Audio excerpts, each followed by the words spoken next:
The NBA has always been full of crazy takes that age terribly, but last year specifically was something else. Whether it was about the draft, trades, contending teams, you name it, there was a poorly aged take about it. So today I thought, why not go through this post on r/NBA. Now, a lot of these takes weren't specifically said on the Reddit, just kind of overall takes about the season, starting with one that actually had me frustrated ever since I first heard it, that being that Victor Wembanyama is basically a consistent ball. I think it's fair to say we all know who started saying this in the first place and who actually still says this to this day. I mean, Shaq still thinks that if Ball got the same amount of minutes and just overall opportunity that Victor Wembanyama has, that they would be basically the same player, have the same amount of skill, which could not be further from the truth. I mean, I love Ball, and there is no doubt he would be a great player if he did get the playing time and minutes, but there is a reason why he doesn't, right? We've heard a lot of things about how his overall consistency and work ethic isn't there. He doesn't really want to be that good. Now, I'm not in the locker room. I can't say for sure whether or not that's true, but we've heard that a fair amount. And if a guy is playing really good out on the court, it kind of is a little bit confusing as to why he wouldn't get the playing time, right? It just kind of makes sense that that's what it would be. But after seeing Wembanyama play a full season, and now with the expectations for his next year being that he's going to be like a top 5 player in the league, I don't think Ball will ever touch that level. He will never reach Victor Wembanyama's rookie year, if we're being honest. But I will say, at the time where some people were doubting Wembanyama and didn't want to really give him all the credit and I guess hype that there was around him, it makes sense that this was said, and it makes sense that people really believe this. Jordan Poole will be one of the highest point per game scorers in the league. This one I vividly remember. As soon as we saw Poole leave the Warriors, it was nonstop conversations about, damn, Poole has the green light now. And maybe I took a bet saying that he would score over like 26 points a game in the season, right? That obviously, didn't really hit, but that was the big conversation because Jordan Poole was kind of a big shot chucker just even on the Warriors, right? He was that Stephen Curry type player where he would just pull up from fucking 30, 40 feet outside of the line and just shoot it. And so when you put him on a team where the next best player is Kyle Kuzma, yeah, I think we all thought he was going to be one of the highest point per game scorers. Maybe not the highest, but one of the highest, because even if they're a losing team and even if he doesn't make all of his shots, he has the most shots out of anyone else on the team. So that does make sense. I do remember hearing this. I think that this last season was very rough for Jordan Poole because of all that stuff that went down. Just mentally, that was probably a lot for him to process and handle. Not to mention, he was just kind of getting bullied by everyone online because of the whole Draymond thing, and then he wasn't playing good. Like, some people really did want him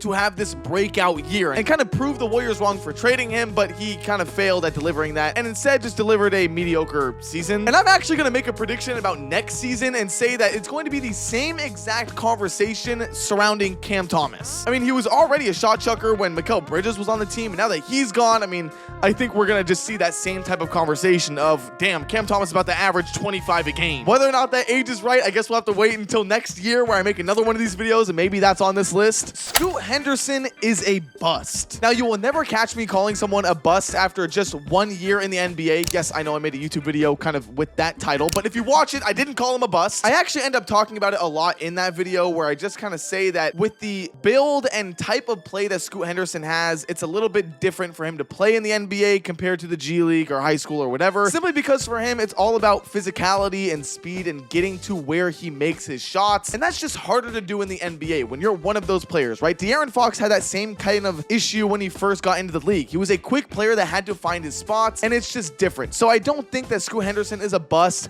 I somewhat understand the conversation if you're just like a casual watcher. Like, I get it, but at the same time, at least give him like 3 years, 4 years to make something of himself. But even then, would he still be considered a bust if he was like maybe a one-time all-star? Like, is that the level of bust we're talking about, considering he was, I think, the 3rd overall pick and the draft was a really good draft? I don't know. You guys can let me know down in the comments. The Pistons will be a playoff team. I think I've heard this for the past like 2 years. I remember when the Kings drafted Keegan Murray, Pistons fans were just all up talking shit to us because we didn't take Jaden Ivey, and they were so happy about that. They thought that we fumbled the pick. And so yeah, I heard a lot of Detroit Pistons fans talking shit, saying that they're going to make the playoffs, the Kings just had a lucky season, and that Cade Cunningham is going to be there for an all-star, all-NBA season, and absolutely none of that ever happened. And I don't think the Pistons are really making any moves to make them better. I mean, Tobias Harris going there is just something in of itself. I don't really know what the Pistons are doing, and I don't think that any moves that they've made this year will make them into that playoff contending team that a lot of people thought they would be last year. I just don't see it happening. So Pistons fans, I'm sorry, but that's just kind of the reality here. The Phoenix Suns are championship contenders. I don't really know how to say this, but the Devin Booker and Kevin Durant Phoenix Suns, to me, is like